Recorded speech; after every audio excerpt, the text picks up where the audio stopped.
someone in the past had told me that Nintendo was going to make their own type of dreams, I would have said, that's hilarious, because I never thought I'd see a day where Nintendo would make a game where you could build your own 3D levels. Well then, without further ado, let's check out Game Builder Garage.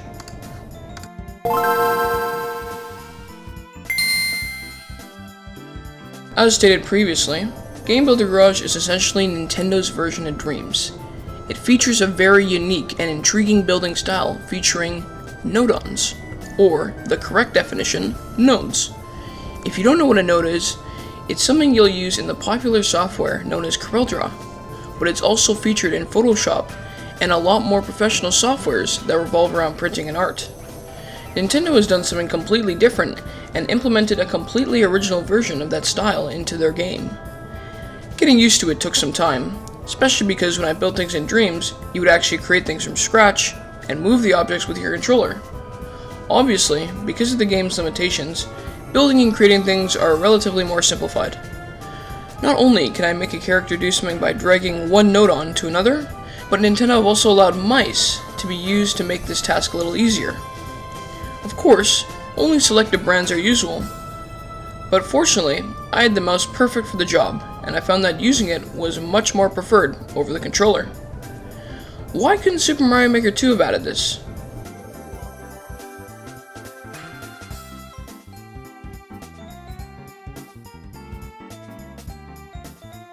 As I stated earlier, the game does come with limitations.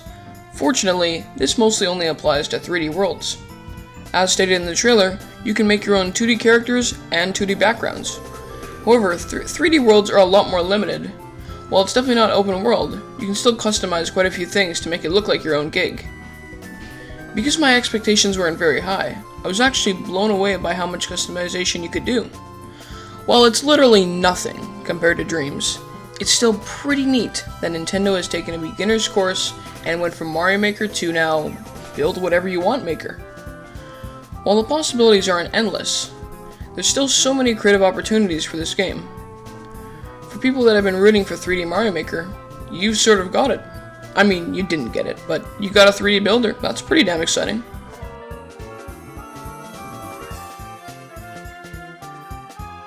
The game also adds level sharing. Originally, I thought because it was $40 Canadian, that it would only be via friend sharing.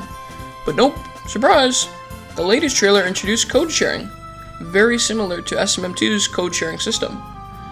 So that whole idea of viewers submitting levels to streamers could become possible in the near future. Especially if Warp World was fortunate enough to have a system set up in place so it could take levels.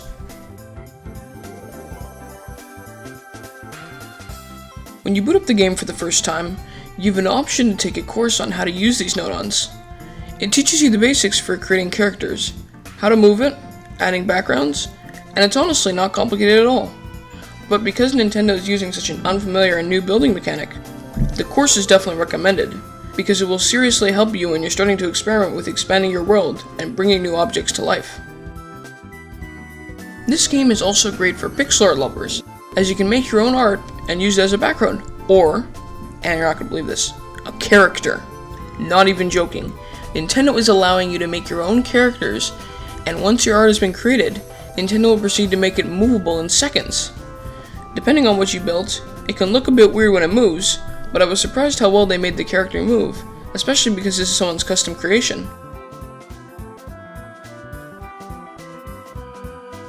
It makes the game feel a bit more free, as you can't create any 3D objects, and only have a limited supply of choices you can use. Unfortunately, the lack of objects can begin to become boring later in the game. However, if I'm being honest, this game is only $40, so in my opinion, you're getting a bang for your buck. It's cheap, sure. It's limited, sure. But it's going to give you hours and hours of enjoyment, because you're not only going to be building worlds, but you're also going to be able to play other people's creations. Plus, you're still able to customize the look of the world, and backgrounds with those limited objects. So overall, I think this game is kind of a steal.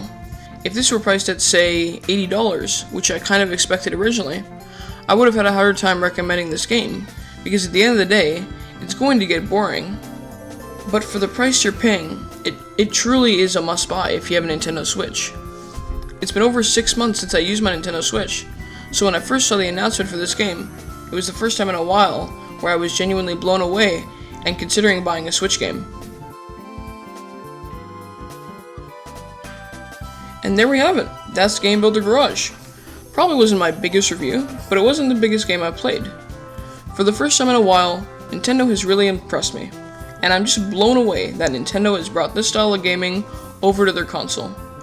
This game really gives people a chance to explore their potential, and will really show what creativity can look like when you put your mind to something.